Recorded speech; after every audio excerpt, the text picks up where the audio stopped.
Hey, we're back in a familiar room, familiar backdrop, familiar face, going over a familiar book, familiar topic.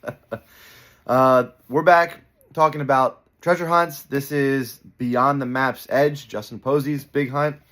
And today we're picking up right where we left off, feels like a week ago, which would be the Parental Ploy. And this is the 5th story in the 6-story Victoria Peak arc. We're coming to the end.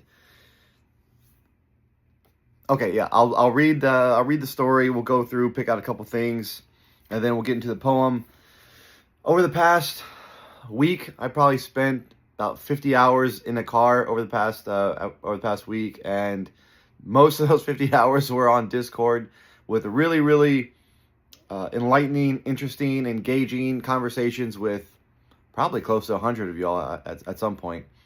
I really appreciated that. It was good. Kept my brain awake, kept me engaged, kept me alert on the drive, but also allowed me to move on from some biases, develop whole new ones, go down a few interesting rabbit holes, learn a whole lot about history in the American Southwest, and I think I've got a few interesting things I want to share. So I don't think any of this is really new, but different people heard different parts of it, so this is kind of me putting it all together, and that'll come at the end after we talk about the story. All right. So here we go. Let's go into this 5th story in the Victoria Peak arc. It starts out, I was having a little bit of trouble figuring out the setting because it starts out, Justin, the narrator, finds Brandon in their shared bedroom, right, sprawled across his bed. So in my mind, they're at either the mom or the dad's house. And then it goes on, the next page, page 61, he reaches out to his dad to ask him to participate in their little scheme here. So then I'm like, okay, they're at their dad's house, right? And then there's this sentence down here, toward the bottom of page 61. Let's see. I found him reclining in Grandpa's armchair with the Alamogordo Daily News. So at this point in the story, they both, Justin lives with both of his parents, I guess, back and forth because they divorced early on in Tucson. He talks about his dad's house near the golf course, his mom's near Oro Valley, I think it was called. So they're both in Tucson. So why would the dad be reading Alamogordo Daily News and in the grandpa's armchair? So and the reason why I'm thinking, okay, well maybe the shared bedroom is a guest room, right? So I found Brandon in the shared bedroom, which is a guest room they're using, and they're actually at the grandpa's house, which would make sense. They're at the grandpa's house in Alamogordo. But then it talks about on the next page. I'll drive you. What does it say? He talks about needing to wait until we had to wait for a visit to see the grandparents. Right? This is page 61. After securing Brandon's reluctant partnership, the next phase of my master plan required patience. We had to wait for a visit to see the grandparents. So that means they're not at the grandparents. I don't know. Maybe I'm getting too hung up. Why does it matter where they are? I don't know. I just like to, at the start of every story, I like to pin down where people are, pin down where the story takes place, just for my own mental map. So I'm kind of having trouble with this one. So if anyone is able to shed light in the comments, or if you're willing to reach out and let me know where you think the story takes place, at least in the beginning. We know that eventually he drives out to visit the grandparents, and on the way they visit that rancher, right? And then they end up going back to the grandparents' house. I'm just having trouble figuring out where they're at, right? And again, the clues are on page 60. I found Brandon in our shared bedroom. He convinces them. He says the next part of the plan required... we had to wait for a visit to see the grandparents. Then he talks to his father, who's reclining in the grandpa's chair, reading Alamogordo Daily News, not a Tucson newspaper. So, I don't know if I'm going too deep in the rabbit hole. I don't know if it matters at all. Just found that pretty interesting. The only other thing I wanted to cover is... Reluctant, where he says, reluctant partner... Again, that's on page 61. After securing Brandon's reluctant partnership. I don't know if you want to do a tie-in to Reluctant Roommates, which is only That's on page 72, so it's like 11 pages away. Two stories separate. I don't know if that means anything, right? But those are the kind of things that jumped out to me on this first page, our first full page spread, right? We're talking about the paternal ploy. And again, I'm trying not to go too deep because the way I feel, I'm going to take a little pause to rant here. The way I feel this treasure hunt is designed, right, is that the poem is able to be solved alone. He designed the poem. Even though he says he took 4 to 6 hours, I'm now of the belief after hours of discussion that he's probably had bits of this poem circulating in his mind. He had to have. What diligent searcher doesn't try to mimic what the creator does? So during the Fen hunt, all those years, there's a poem. I mean, he had to have at some point tried to not reverse engineer, but man, if I was doing this, what kind of words would I write? How would I write a poem? It's just a good way to get in the head of a creator, right? So you had to have been working on poetry, and the proof of that is Tucker's poem, right? I mean, that's pretty well polished. I mean, he spent some time on that. That's a nice poem, as someone who doesn't really know much about poems. But he had to have had some experience. So in my mind, 4 to 6 hours was the like final polishing, but he probably had certain stanzas, certain rhymes, a general idea that could have been formed over years and years, right? So the 4 to 6 hours might be a little wink, a little tongue-in-cheek there.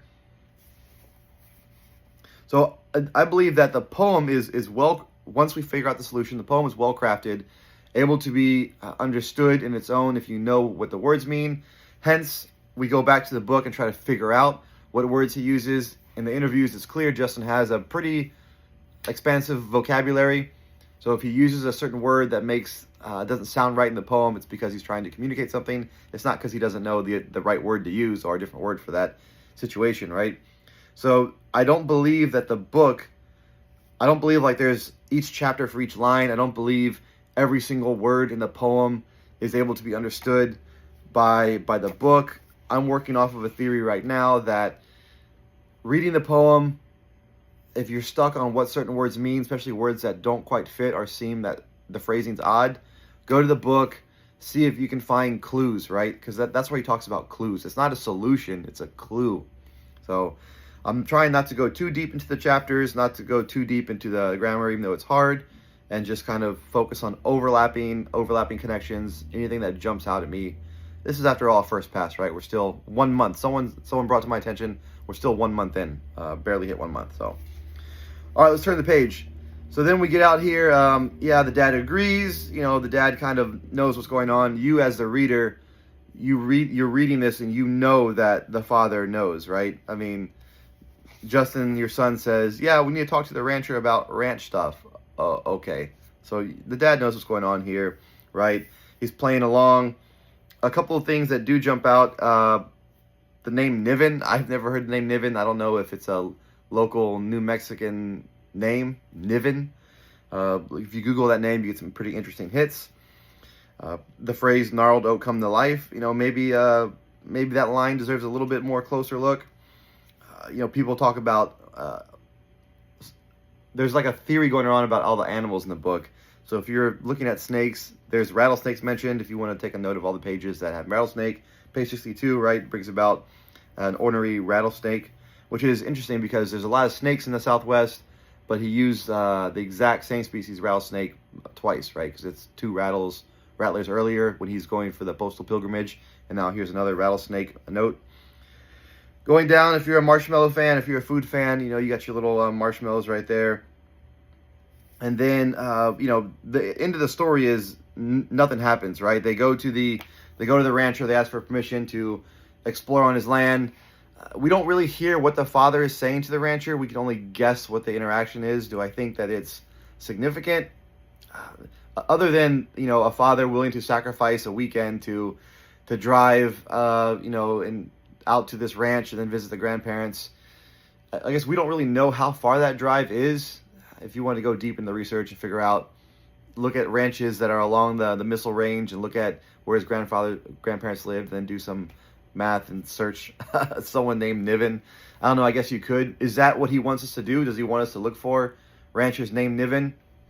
I don't know. I can't I can't definitively say no because Niven is such a unique name, and he throws it out there. He could have easily said the rancher's name was Gnarled Oak Come to Life or something else like that. I don't know. He gives you a name, which he's not shy about not giving names, right? Because there's certain notable family members that don't have names in the book.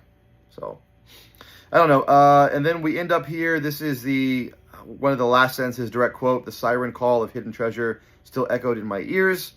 A little bit of mythology there for you about, what a siren is and the siren call and how you're supposed to block your ears, I guess, if you know you're going by them, because that's where they get into your head. Another animal temporarily outfoxed. And then we're getting to the next chapter where we kind of move on from this arc. So now that we're getting to the end of the Victorial Peak arc, what can we say? What can we glean from this?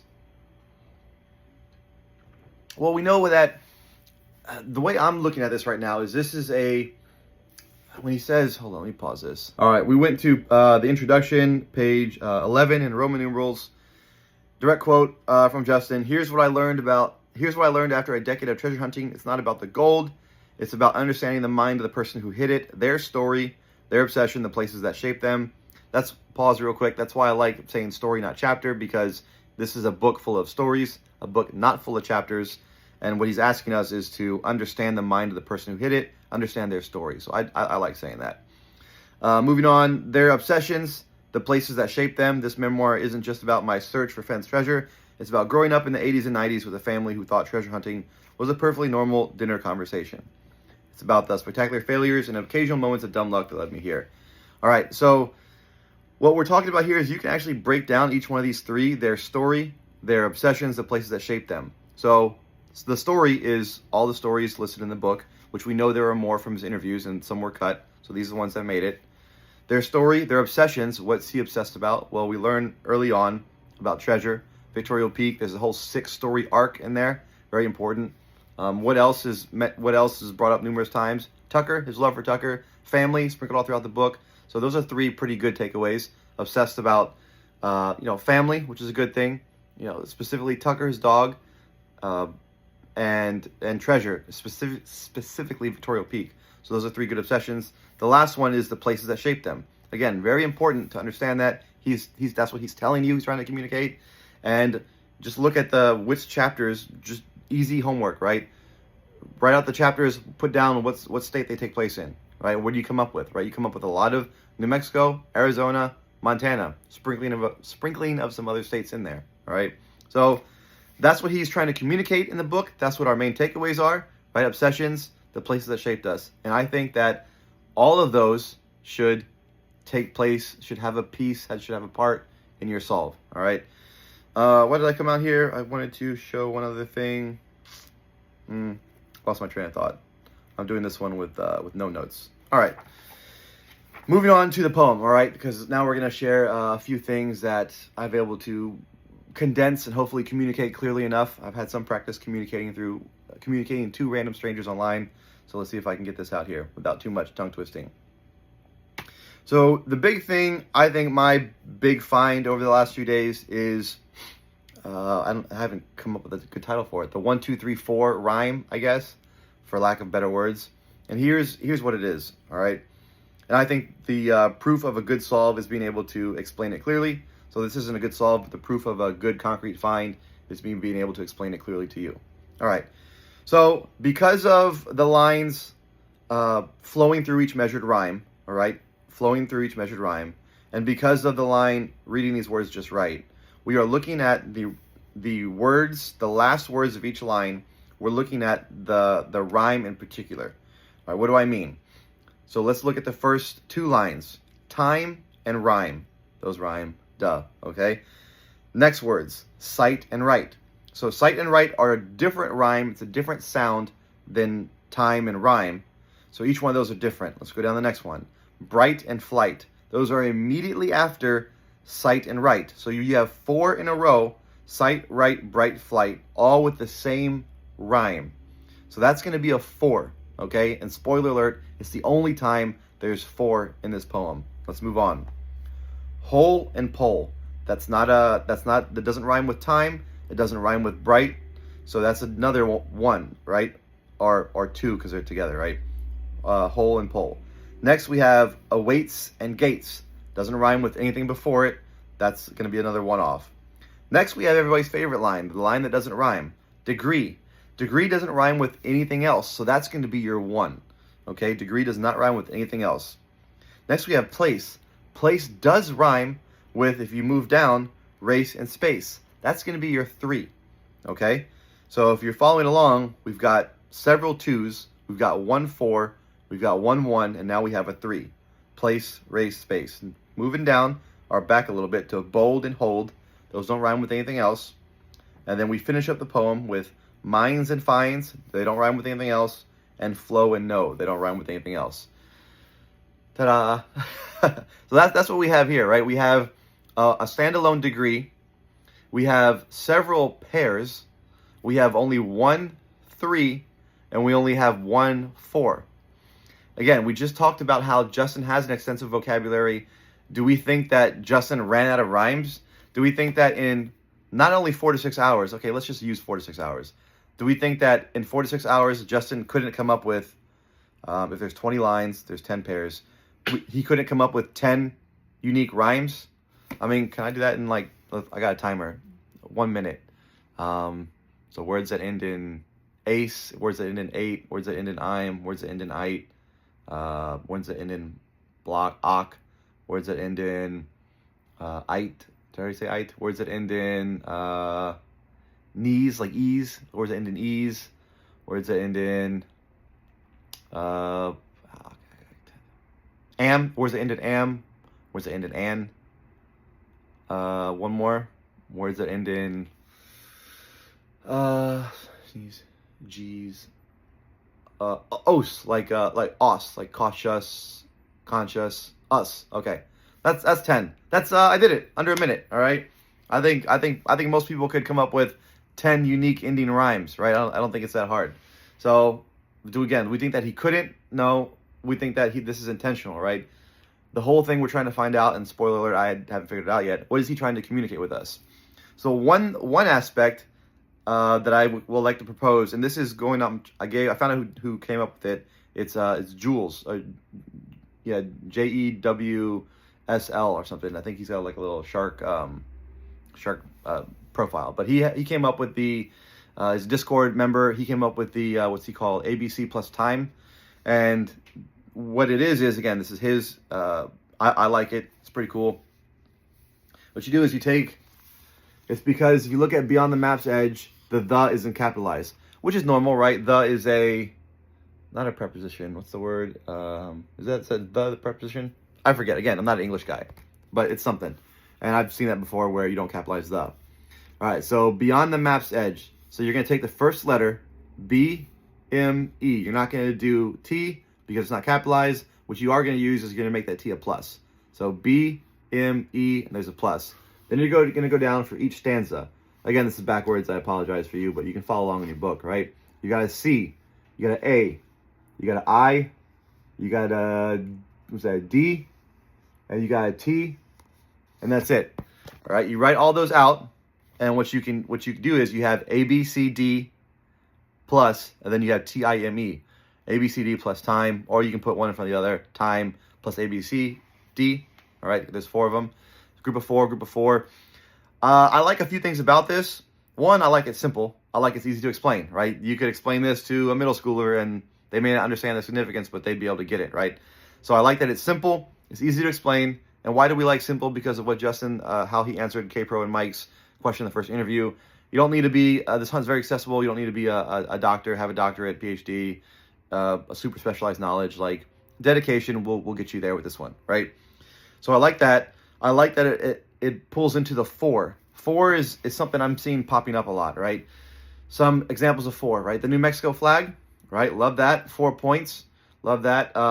Compass, 4, right? He talks about in the book who his compass is. Love that. Talks about, the 4 main members that are dedicated to. We like that. The dad, the grandpa, Tucker, Brandon. Love that. Yeah, we like 4 for a lot of things, all right? So I do believe that, there's even four words in the title. We could take this all. We could take this a bunch of different ways, right? So I like that, and that maybe that ties into R4, right? We have a 1, a bunch of 2s. We maybe have to find out which one of those 2s is correct. Or it's a way to separate things. All the 2s will go together. This is, I'll give credit, this is Huli's idea. Came up with this when I was talking about the ending rhymes. She heard me say, so space, race, and place. And she said that sounds like ace, like a playing card. So 3 aces. And then she heard me say, where's the, side right time. Weights and gates sounds like 8s. So you have 2 8s. So 2 8s, 3 aces. It's a full house. I mean, again, the reason we were talking about cards is because, again, there's 52 stories in here that are on the table of contents. There is another one if you consider Legal Lowdown a story, but he left off Legal Lowdown from the table of contents, which I thought is pretty interesting, right? I mean, why not put up there? Did he want to make it an even pair? Did he want to make sure everything's paired up evenly? Which, again, there's a big theme of pairs in this book. I mean, you can look at all the rhymes. That's an obvious pair. You can look at the all the alliteration and all the stories. I almost said chapter. That's an obvious pair. And you can look at the 4 pairs of alliteration in this poem, right? Wisdom waits, shadowed sight, sacred space, tangled, twisted. And I think that's important because for someone who doesn't have the book, you're still going to get the same message of alliteration and pairs. Think about that. He made sure to use those words. Again, we know he has the vocabulary. We know he has a plethora of words at his disposal, right? So why he intentionally chose to set those 4 sets of 2. So what does it mean? What is it? Where do we go? What do we do with it? I don't know. I'm more and more convinced each and every day that the Four Corners area has a part to play in this. Not that I think the treasure's there. Could be. But I think that definitely your eyes are drawn to it, right? With all the 4s that are mentioned, with I mean, right there with Arizona and New Mexico, the places that shaped him. That's what he's drawing us to. That's right there. So I do think the Four Corners. It's interesting that it's split. That's where the line is, right? It's interesting that, again, and this could be formatting, this could be nothing, but it's interesting that the line runs like right above the Four Corners. The Four Corners would be right here, and the line that splits it is right above it, right? So I don't know, I just wanted to point that out. I did say this a few times this weekend, so some people heard it, but for those of you who didn't, maybe we can work on it. Maybe somehow the group think can figure something else out. I'm continuing to work on that. I've got a few other ideas, but that's gonna be enough for this video. If you participated in Essays Quest, there is going to be a live Q&A and kind of behind the scenes tonight at 8 p.m. Eastern. I'll try to announce it in some of the other chats, but I'm going to publish this video like as soon as it's done, which would be around, I don't know, I guess noon. So if you want to come in, I'm going to purposely avoid, out of respect to the hunters who participated in my hunt, we're only going to talk about the questions that they have, some of the clues that I put forward, and kind of behind the scenes stuff. And a couple administrative announcements for that. So please don't feel bad if you talk about another hunt and I'm like, and I politely ask you to refrain. We'll do that another time, right? I'll do another live probably tomorrow. But again, yeah. So that's it. If you're participating in Essays Quest or you want to know about it, it's over. The gold's been found. Which congratulations to the winner. There will be an interview where we do a sit down together and we go over how he approached the puzzle, a little bit of back and forth. That's gonna be fun. Looking forward to that. But okay, I think that's everything I wanted to say today. Thank you for watching. Again, I have so many videos to catch up on. I do want to do another thank you video. We hit 2,000 subscribers, so that's really it's really impressive. Really, I didn't think it'd ever get this big. I'm grateful to the community for, time is precious, right? Time is something you can't get back, right? Did a lot of thinking about time with the book, right? We're looking for what lives in time, and time is something that it's a precious commodity. Everyone has a certain allotment. You don't know how much you have, right? We don't know when our last hour, or our last minute is going to be. So for people that spend their precious time watching me talk about treasure, come up with my my little theories and my little takeaways from it, that means a lot, right? That you sacrificed 24 minutes out of your day, right? 24-hour day, that's 10%, is that right? So to watch a video, you put it on half speed, cut it in half, 5%. But it really means a lot. And I try to respect that. And I try to, it seems like I'm going long-winded, but I just wanted to communicate my thanks to you guys for that. So I'll do, there will be a video, a special video thanking you guys and something like that. All right, that's enough. Let's go back to hunting for treasure. All right, bye guys.